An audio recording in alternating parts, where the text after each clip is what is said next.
Hello everyone. Hope you are doing well. So today we have a breaking news about Somal user DAI to rip off the system.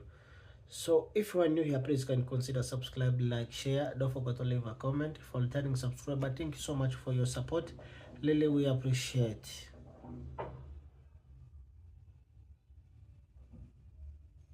So in this story that has sent shockwave through the Midwest, federal prosecutor are uncovering a massive fraud scandal in Minnesota, total over 1 billion US dollar.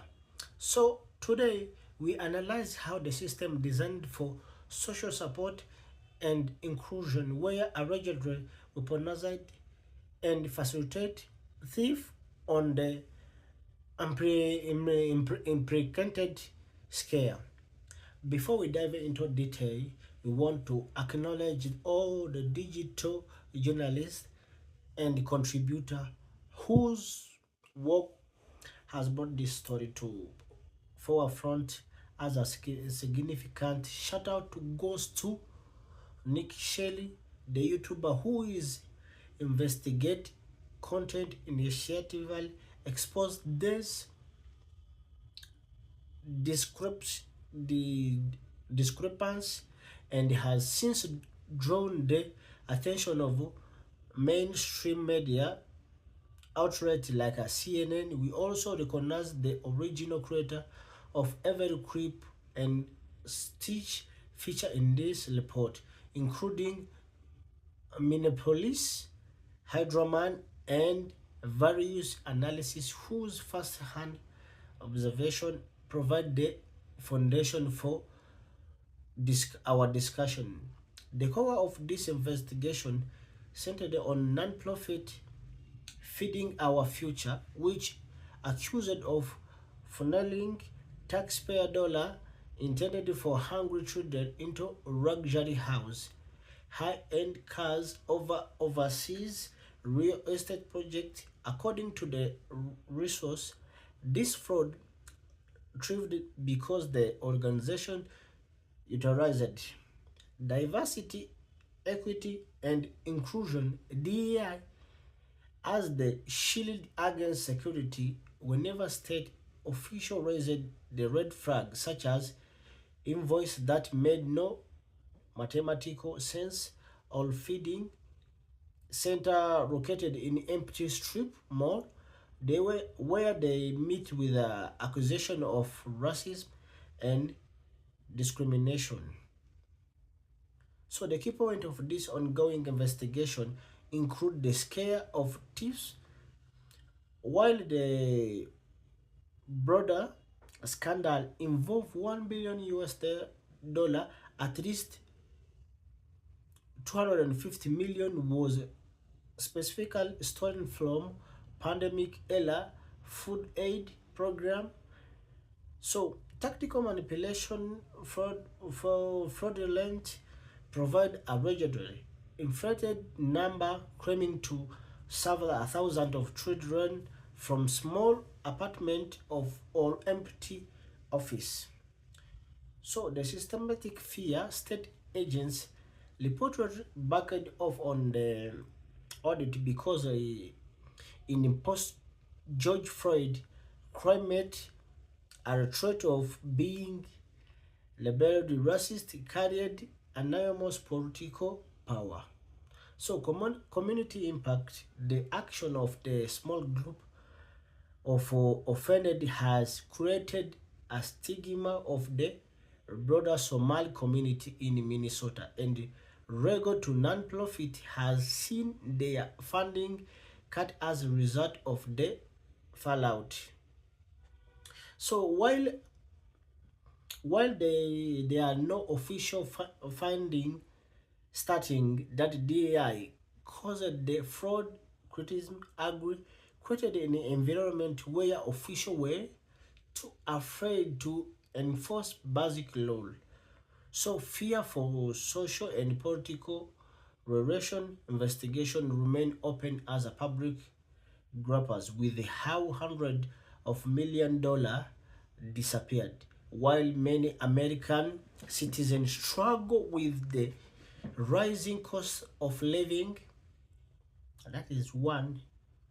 To understand this situation of imagine security guard at the gate who told he must be welcoming everyone to prove he isn't biased.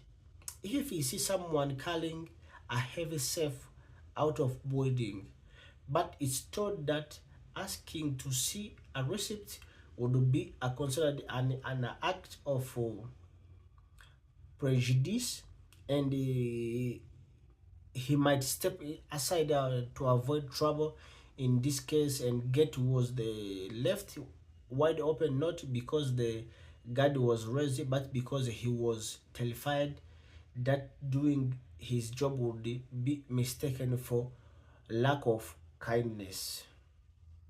So here we're going to understand the reaction of black American, what they say this about these Somali people.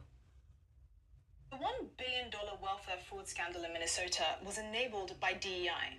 Let me explain. Between 2020 and now, federal prosecutors say that more than $1 billion was stolen from Minnesota's social service programs and funneled to fraudulent nonprofits like Feeding Our Future. These organizations claim services for tens of thousands of children who didn't exist. Instead, taxpayer dollars went to funding luxury houses, high-end cars, jewelry, overseas real estate projects, and worst of all, Al-Shabaab, an Islamist terrorist group in Somalia. Now, new reporting shows that the Minnesota Department of Education officials noticed red flags early. They questioned invoices that made no mathematical sense. They noticed new feeding centers were registered in strip malls that were basically empty. They saw providers claiming to serve more meals than there were children living in entire zip codes. And every time they tried to investigate, they were hit with the same accusation. If you expose this, it's racist. That's because Feeding Our Future was run by American citizens of Somali heritage. When the state began scrutinizing their applications, the organization filed a discrimination complaint with the Minnesota Department of Human Rights and later sued the Department of Education, accusing it of racial bias and discrimination. Feeding Our Future weaponized DEI by telling the Minnesota Department of Education that failing to promptly approve new applicants from minority-owned businesses would result in a lawsuit featuring accusations of racism that would be sprawled across the news. In the post-George Floyd climate, that threat carried enormous political power.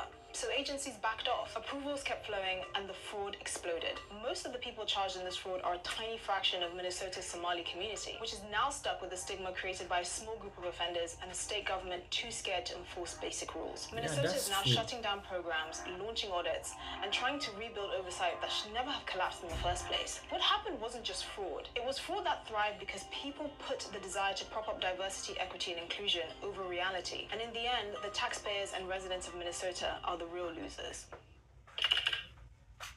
Your tax dollars are supposed to feed hungry kids, not finance luxury vacations, supercars, and beachfront property in Kenya. That's exactly what happened in Minnesota, and not a lot of people are talking about it. During the pandemic, the U.S. government started handing out food aid to ensure that children didn't go hungry while schools were shut down. In Minnesota, one nonprofit, Feeding Our Future, was supposed to help distribute that money to local groups that would serve meals. But what really happened was completely different. People started faking meal sites. They were inflating numbers and they were submitting bogus paperwork. Some said that they were feeding thousands of children a day from apartments or empty offices. In total, $250 million was stolen. Most of the people involved are... You understand? 250 million US dollar was stolen. Somali immigrants that seek refuge in America, stating that Somalia was not feeding them. The irony, right? Because of this fraud, many legal nonprofits run by Somalis have seen that their funds have been cut. So because of their action, their whole community took a hit, not just them. And amidst all this, $250 million was stolen from hungry children, which is a shame.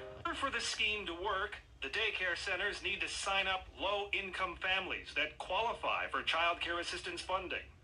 These surveillance videos are from a case prosecuted by Hennepin County. They show parents checking their kids into a center only to leave with them a few minutes later.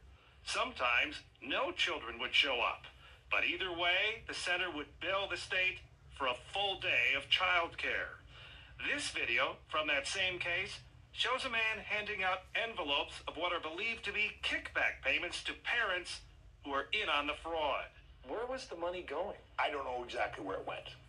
So that video was from 2018. As you You see, they're giving the parents kickbacks, meeting somewhere in some type of center, giving them kickbacks. The kids not even staying at the daycare center. Everybody's getting paid. The community's getting paid. The people who set up these shell daycare centers are getting paid also. Similar to that autism scam that they had in Minnesota, that they got caught up charging services that they never provided to these families, but yet the families are getting some type of monthly kickback from allowing them to use their kids to collect $6 million. That's what the Autism Center collected in Minnesota. Now you have this from 2018, an investigation that was going on from 2018. It seemed like nothing really changed. There's still a lot of money since 2018. Just this time, you don't see no kids or no any human interaction. And they're not letting you in the doors, right? There's no brochures, there's no business cards, none of that. It's just, hey, cash over fist, right? Cash over hand. All right, man, that was from 2018, so this is nothing new. So thanks so much for watching. Really, we appreciate. So see you next in another news. If you're new, please can consider subscribe, like, share. Don't forget to leave a comment.